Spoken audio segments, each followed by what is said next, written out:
Welcome back to Hanuman దేవోషనల్ channel. ఎలా ఉన్నారు అందరూ? నేను బాగున్నాను. కొద్దిగా వీడియో పెట్టడం డిలే అయ్యింది. ఈరోజు మీ అందరి ముందుకు ప్రతి ఇల్లాలికి ఉపయోగపడే 10 వంటింటి చిట్కాలను తీసుకొచ్చాను. అవేంటో మనం ఈ వీడియోలో చూసేద్దాము. మొదటి చిట్కా వచ్చేసి కరివేపాకు గురించి. కరివేపాకు లేనిదే అసలు ఏ వంట కూడా రుచి అనేది ఉండదు.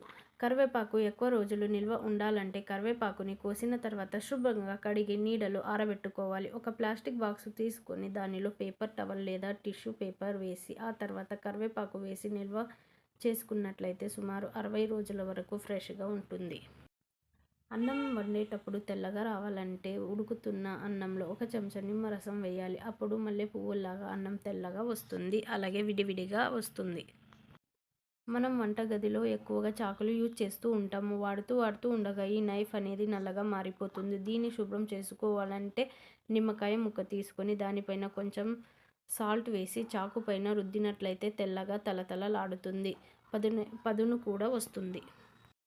వంటగదిలో వంట అయిపోయిన తర్వాత కూరగాయలు కట్ చేసిన తర్వాత వేస్ట్ అవుతుంది కదా, అనగా కూరగాయ కాడలు, ఉల్లి పొరలు, కరివేపాకు కాడలు ఇవన్నీ కూడా ఒక గిన్నెలో వేసి వాటర్ పోయాలి. ఒక 4-5 గంటల తర్వాత ఆ పిప్పిని వడగట్టేసి నీటిని మాత్రమే ఒక బాటిల్లో స్టోర్ చేసుకోవాలి. ఆ నీటిని మనం ముక్కలకి స్ప్రే చేసుకున్నట్లయితే ముక్కలు బలంగా తయారవుతాయి.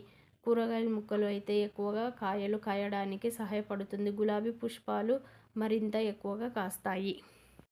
నేనైతే ఈ టిప్ని యూజ్ చేస్తున్నానండి. మీరు కూడా ఒకసారి ట్రై చేయండి.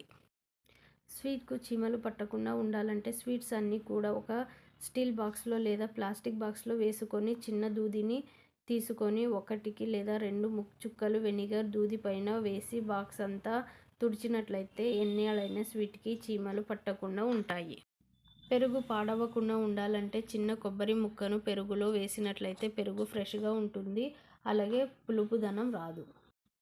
పచ్చిమిరపకాయలు త్వరగా పాడవకుండా ఉండాలంటే ముచ్చుకలు తీసి ఒక ప్లాస్టిక్ బాక్సులో వేసి ఫ్రిడ్జ్లో స్టోర్ చేసుకుంటే చాలా రోజుల వరకు ఫ్రెష్గా ఉంటాయి. పొయ్యి మీద పాలు పెట్టేసి మనం ఏదో ఒక పని చేసుకుంటూ ఉంటాము. తీరా వచ్చి చూసేసరికి అవి పొంగిపోయి ఉంటాయి. ఇలా పాలు పొంగకుండా ఉండాలంటే పాలు పొయ్యి మీద పెట్టిన తర్వాత 1 స్పూన్ కానీ గరిట కానీ పాలు గిన్నెలో వేసి మనం చేసుకోవచ్చు. పాలు పొంగకుండా ఉంటాయి. ఇక్కడ ముఖ్యమైన విషయం ఏంటంటే గరిట శుభ్రంగా ఉండాలి. పాలు విరిగిపోయే అవకాశం ఉంటుంది. వర్షాకాలం వచ్చిందంటే చాలు బొద్దింకలు, చీమలు మన ఇంట్లో హడావిడిగా చేస్తూ ఉంటాయి. వీటి నుంచి మనం ఉపశమనం కలగాలంటే బిర్యానీ 4-5 ఆకులు తీసుకొని నీటిలో మరగబెట్టి ఆ నీటిని వంటగదిలో స్ప్రే చేసినట్లయితే బొద్దింకలు ఆ దరిదాపులోకి రావు. ఇడ్లీలు మెత్తగా దూదిలాగా రావాలంటే ఇడ్లీ పిండి రుబ్బేటప్పుడు కూలింగ్ వాటర్ వేస్తే చాలు మెత్తగా వస్తాయి. ఇవి ఫ్రెండ్స్ 10 చిట్కాలు. మీకు ఈ వీడియో కనుక నచ్చినట్లయితే ప్లీజ్ లైక్ చేసి అలాగే నా ఛానల్ని సబ్స్క్రైబ్ చేసుకోండి. Thank you for watching.